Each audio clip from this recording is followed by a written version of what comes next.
Bismillahirrahmanirrahim. Assalamualaikum warahmatullahi wabarakatuh. Salam sejahtera untuk kita semuanya. Yang terhormat pembimbing manfaat Pengetapan, yang saya cintai, saya banggakan anak-anakku manfaat kelas 10 yang pada kesempatan hari ini bisa ikut mengikuti kegiatan U-Meeting dengan keadaan yang sederhana, tapi mudah-mudahan bermanfaat kita semuanya. Yang jelas pada kesempatan pagi hari ini kami diundang dalam rangka untuk sedikit memberikan pencerahan gambaran bagaimana penyebaran COVID yang sekarang ini melanda di negara kita, bahkan dunia. Untuk itu kami akan memberikan gambaran perkembangan dan bagaimana tata cara agar kita tetap bisa mengikuti proses belajar dan mengajar secara daring, karena kebetulan di wilayah Pengetapan Yogyakarta ini sekarang dalam posisi zona merah, sehingga kita harus tetap melaksanakan kegiatan proses belajar dan mengajar secara daring. Perlu kita sampaikan adik-adik sekalian agar pelaksanaan ini bisa cepat. Untuk itu kami lanjut dengan belajar secara daring. Ikutin apa yang saya sampaikan dan bermanfaat kita semuanya. Perlu adik-adik ketahui bahwa COVID-19 adalah suatu penyakit yang disebabkan oleh virus baru corona yang disebut SARS-CoV-2. WHO pertama kali mengetahui virus baru ini pada tanggal 31 Desember 2019 dari adanya laporan klaster kasus virus pneumonia di Wuhan, Republik Rakyat Tiongkok. Penyakit coronavirus COVID-19 adalah penyakit pernapasan ringan hingga sedang dan sembuh tanpa memerlukan perawatan khusus. Tetapi ini masyarakat yang tertular COVID semakin merebak dan berdampak hingga menyebabkan kematian. Orang yang lebih tua dan mereka yang memiliki masalah medis mendasar seperti penyakit koordinasi atau penyakit jantung, diabetes, penyakit pernapasan kronis dan kanker lebih mungkin mengenai penyakit serius. Untuk itu adik-adik perlu dipahami, ini adalah latar belakang COVID-19 adalah seperti ini. Jadi ini memang akan lebih mudah menular atau mengena pada orang-orang yang sudah mempunyai penyakit bawaan, sehingga harus lebih waspada.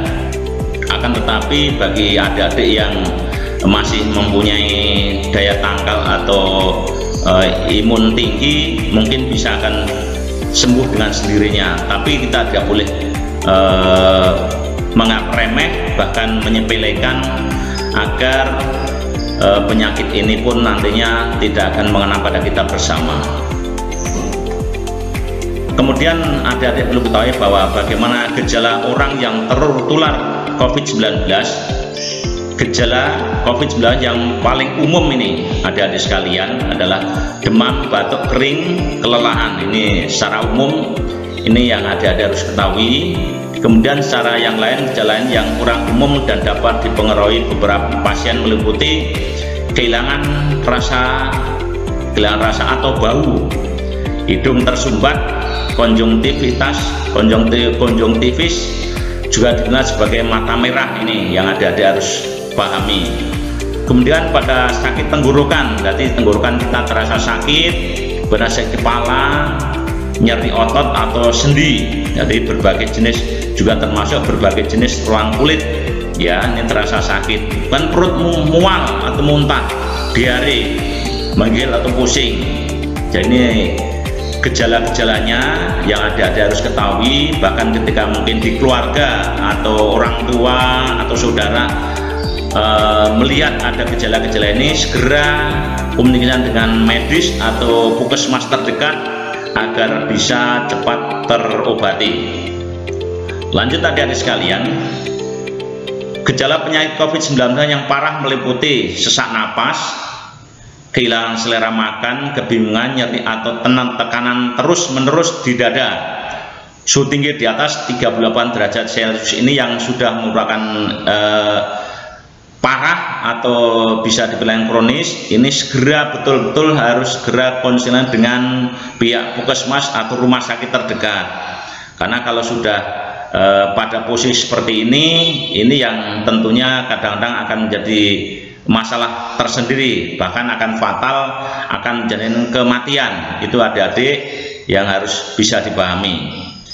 Kemudian gejalanya yang kurang umum adalah sifat lekas marah ini pada adik-adik sekalian atau mungkin orang tua atau keluarga, kemudian kebingungan, penurunan kesadaran, kadang-kadang berhubungan dengan kejang ini.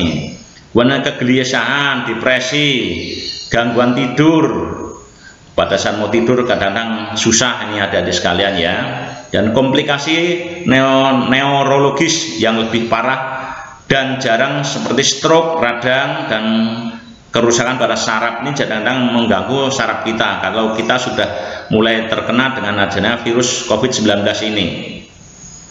Lanjut adik-adik sekalian, dari berbagai hal yang tadi kita sampaikan gejalanya, perlu ada diketahui bahwa bagi yang mengalami demam dan atau batuk yang berhubungan dengan kesulitan bernapas atau sesak napas, nyeri atau tekan dada, atau kehilangan kemampuan berbicara, bergerak, harus segera mencari perawatan medis.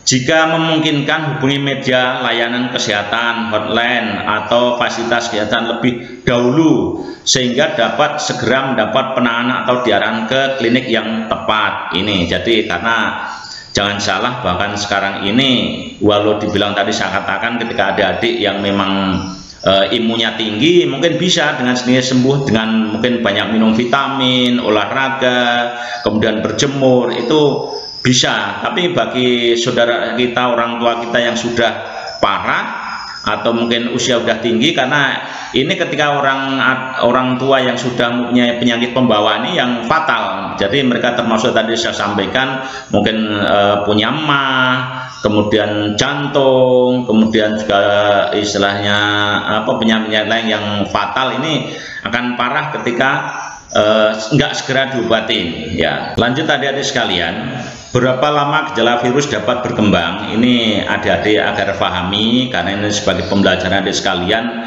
yang kebetulan sekarang adik-adik baru mulai belajar di tingkat SMA atau kelas 10. Ini perlu, karena ini sekarang ini betul-betul menjadi perhatian kita bersama. Jadi waktu dari terpapar COVID-19 hingga saat gejala mulai muncul rata-rata 5-6 hari dan dapat berkisar antara 1-11 hari.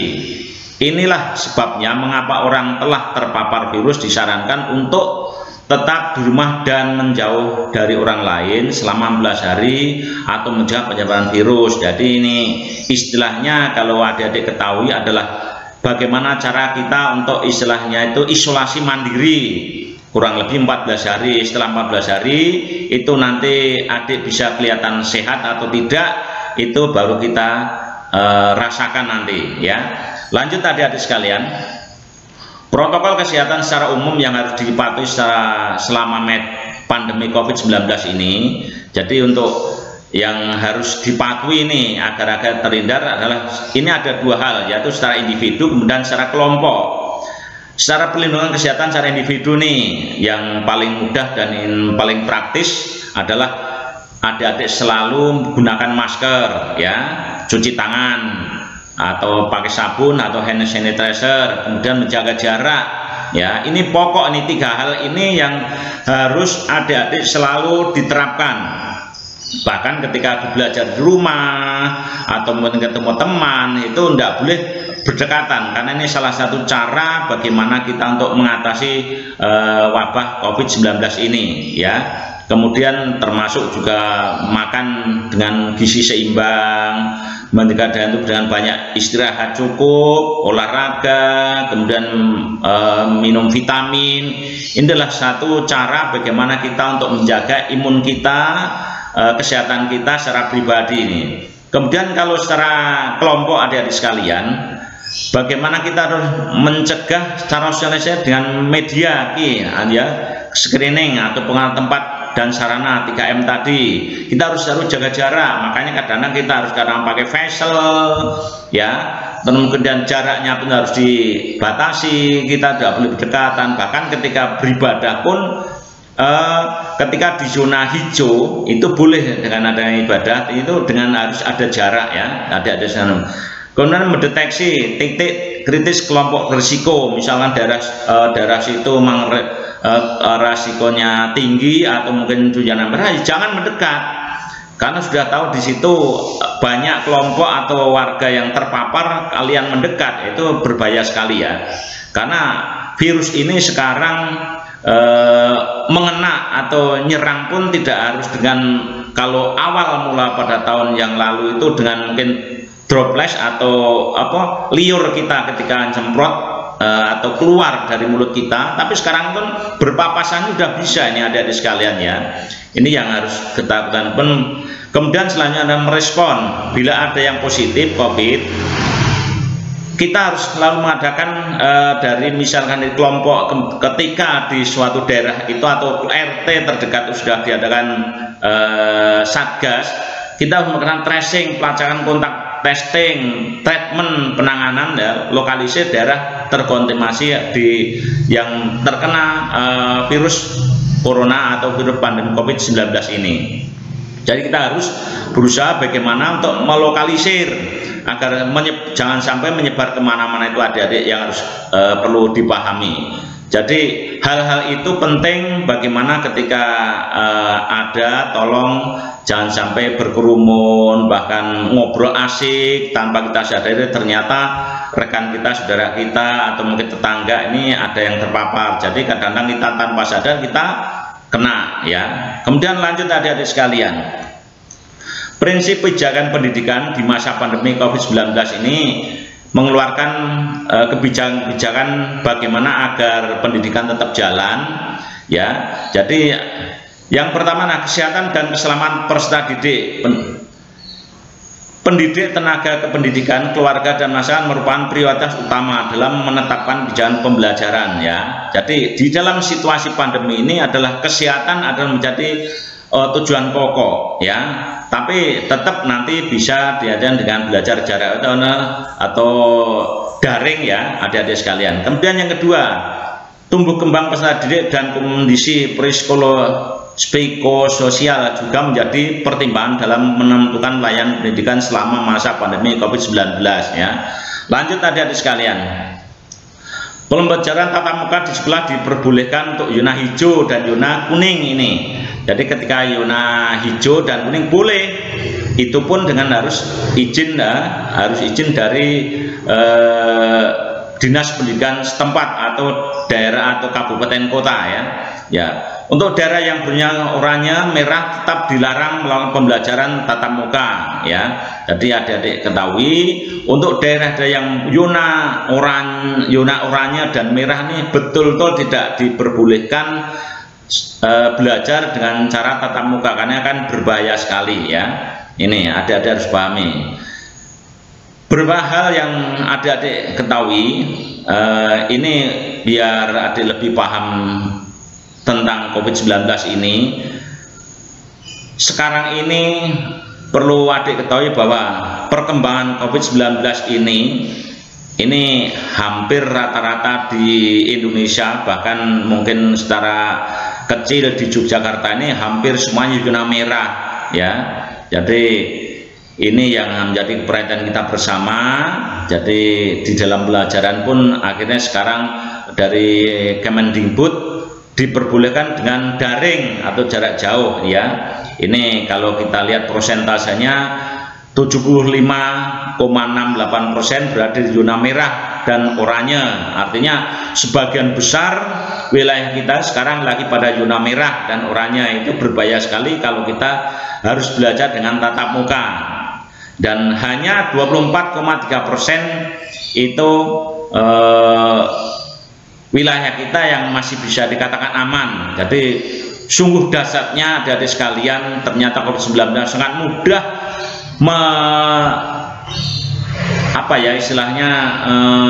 menyerang atau mungkin merambak kemana-mana dengan mudah. Jadi untuk itu kita harus hati-hati betul. Ketika adik-adik di rumah pun juga harus tetap waspada, nggak boleh teledor. Ketika berkumpul dengan keluarga pun kalau udah lebih dari berapa orang tetap harus gunakan masker. Kalau mau makan apa semua tetap harus gunakan protokol kesehatan ya adik-adik sekalian. Lanjut adik-adik sekalian, walaupun di zona hijau dan kuning sekolah tidak dapat melakukan pembelajaran tatap muka tanpa persetujuan Pemda, tadi sudah saya sampaikan ya. Jadi di zona hijau itu dan zona kuning itu boleh belajar tatap muka, akan tetapi harus ada izin dari Pemda atau Kanwil Dinas Pendidikan daerah masing-masing. Ketika tidak diizinkan jangan sampai dilakukan karena itu akan berbahaya. Jadi sekali walau awal kemarin direncanakan untuk tamal, tapi kenyataannya sekarang di kurun waktu berapa bulan ini ternyata COVID-19 ini melonjak jauh dikarenakan pada diawali adanya libur panjang ini yang sungguh betul-betul mengakibatkan kita sekarang masuk ke zona merah, sehingga ini menjadi perhatian kita bersama.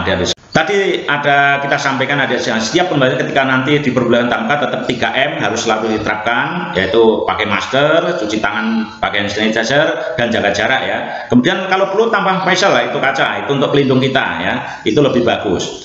Lanjut adik-adik sekalian, tadi setelah tatap muka dalam proses belajar dan mengajar itu juga dibilang kerjasama tadi peran serta antara orang tua, guru, sekolah, pemerintah, layanan kesehatan dan masyarakat sipil ini penting karena di dalam mengatasi wabah ini kita tidak boleh berjalan sendiri, kita harus saling keterkaitan karena ini semuanya menjadi problem kita bersama dan kita harus bisa mengatasi semua ini. Lanjut adik-adik sekalian, nah ini terakhir.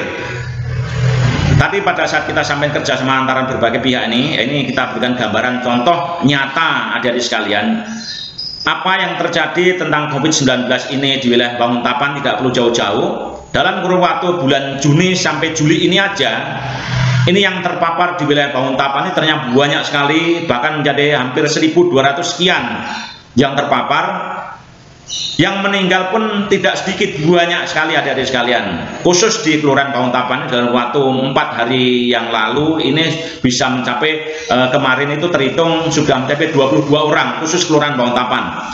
Kemudian kalau kita lihat satu kecamatan Banguntapan ini yang terpapar bahkan yang sampai meninggal seperti ini bisa mencapai di atas 40 sampai 60 orang adik-adik sekalian ya. Jadi ini menjadi perhatian kita bersama adik-adik sekalian, harus waspada. Ini contoh gambar ini membuktikan bahwa dahsyatnya virus corona 19 ini, bahkan sekarang yang kemarin baru yang kalau adik-adik tahu di daerah Rembang di Semarang ya, ini yang sana berkembang yang sekarang baru menjadi polemik kita, itu harus diatasi. Ini ternyata juga bisa merembak kemana-mana. Ini beberapa contoh anggota-anggota kami dari Polsek Banguntapan yang mengikuti kegiatan pemakaman standar COVID ini sungguh sampai membuat kita rasa terharu karena banyaknya korban. Kemudian kita harus prokes, kerja 1 kali 24 jam, kadang-kadang sehari bisa mencapai 8 sampai 10 bahkan 15 orang adik-adik sekalian. Jadi harus hati-hati, terutama tadi yang saya sampaikan yang agar adik bisa pahami, terutama saudara kita yang sekarang ini sedang menderita sakit yang kronis, dalam arti mungkin bisa jantung atau mungkin gagal ginjal atau mungkin kronis yang lain termasuk mungkin emah, asma. Ini harus menjadi PR kita. Tolong sebelum saya akhiri adik-adik sekalian ya, tolong sosialisasikan masalah ini COVID-19 ini kepada keluarga, pada orang tua, pada saudaramu, pada adik-adikmu, agar kita selalu prokes di dalam mensikapi masalah atau wabah ini. Kita tidak perlu takut adik-adik sekalian di dalam menghadapi suatu masalah problem COVID-19 ini, tapi kita harus waspada dan jangan menganggap remeh. Ini masih sedikit pemahaman yang perlu kita cermati dan kita ketahui adik-adik bahwa masih ada orang beranggapan bahwa virus ini tidak ada. Ini salah ya, virus tetap ada dan ini menjadi ujian kita yang ternyata kalau kita lengah, kalau kita sampai menyepelekan, dampaknya seperti ini adik sekalian, banyak korban. Ini contoh-contoh rekan kita di 8 desa di Banguntapan ini sekarang lagi apa ya, istilah menjalankan tugasnya, kewajibannya, mereka tetap harus memakamkan keluarga-keluarga kita yang kembali di hadapan Allah karena virus corona. Jadi ini yang menjadi perhatian adik-adik sekalian. Sekali lagi, sebelum kita akhiri, tolong sampaikan sosialisasi ini kepada seluruh keluarga agar ketika adik-adik belajar di rumah pun tetap prokes, gunakan masker, jangan malah ketika diadakan pembelajaran secara daring di rumah malah ada justru ke mall, ke pasar, kemana yang tidak ada ujungnya, itu jangan sampai. Jadi adik harus berhati-hati, bahkan tetap harus ketika harus belajar di rumah ya dari rumah. Ini salah satu sosialisasi agar adik-adik nanti betul-betul bisa lepas dari virus corona ini, dan mudah-mudahan virus ini secepat mungkin Allah akan mengangkatnya dan segera berakhir di wilayah negara kita, dan agar kita bisa kembali belajar secara muka di sekolah masing-masing dengan selamat. Ya, demikian adik-adik sekalian yang ingin saya sampaikan, mudah-mudahan bermanfaat semuanya. Ada kurang lebih, mohon maaf. Kita akhiri, assalamualaikum warahmatullahi wabarakatuh. Mohon maaf sebelumnya saya tidak bisa tanya jawab karena memang terbatasnya waktu, tapi lain kali ketika memang kita nanti suatu saat bisa dengan tatap muka, kita bisa sharing lebih bagus agar kita bisa mengena pada adik-adik sekalian, karena memang sekarang dalam proses belajar kita harus secara daring, dan ini mudah-mudahan apa yang saya sampaikan bisa bermanfaat untuk semuanya. Terima kasih. Assalamualaikum warahmatullahi wabarakatuh.